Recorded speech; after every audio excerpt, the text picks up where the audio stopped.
Manama NMB kaunti ya Mombasa nimejumilia kwa wingi sio ni sia kwitanibia na mahoteli ni manene kutania muthenya uo wa sikukuu unetina kwitha mainyungu sia umu wa mikalile NMB maina vinge misini ndi nimejumilia na kutana vamwe na endamo valayu mahoteli manene mausuite inginya mwini wambe mwaka wa 2023 sekta ya utalii kaunti ya Mombasa na isiyosia kiswa nini kwithwa yike thavanene kavinane kaani kumana na atalii makuma ndisi anzana la mavandi ya Kenya kwitha maitambuka isionisu.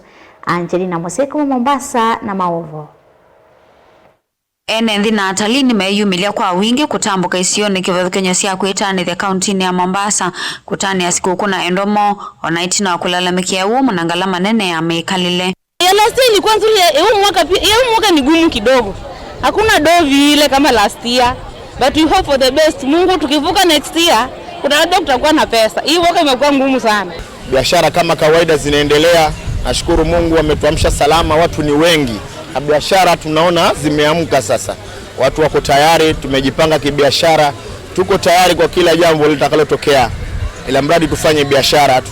Nataka waletwe wengi sana, wageni waje kwa kumiminika sana kwa sababu biashara tumejipanga kwa sababu yao. Nima kuwetekana sikukuu ya mwaka uyi kivathukanyo na ya mwaka movitu valayu atanithia mawetekanao na kutwika hui wingi wa andu biashara sio sinthi muno. Yaani tunauza kina kuna wageni.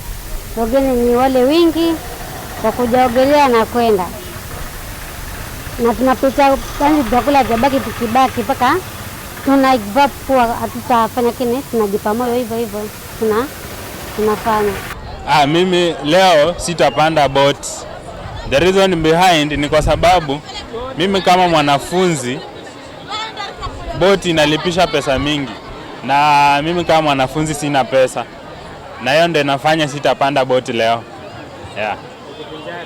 Leo ni kujivinjari tu kuogelea na kutembea tu kupiga picha. Ni idadi ya watu mwaka huu maeneo haya yameongezeka na ndio sababu hata improve our response standards.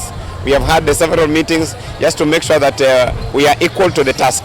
Ya kwamba wale watu wanaongezeka na pia sisi tumeongeza idadi ya wale ambao wana respond. Kavinda ndike una mama hoteli manene na alama ya utewa ukanga ni mausuite atalii manza na mava Kenya na alama kwithwa maiye kalanginya mwaini wambe mwaka ni twathi wangilili miongoele na dhanza tu. It will amaze you.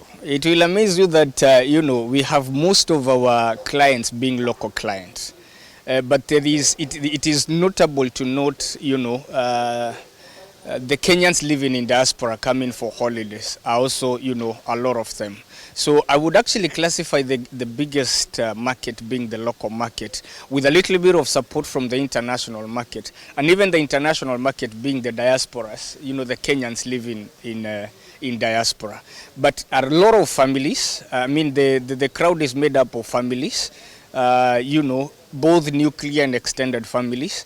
And it is quite an amazing sight to see when people come together in such capacity. Gilivoti ya vilingi wa mauvo kuma kaunti ya Mombasa nita wa Angelina Mose.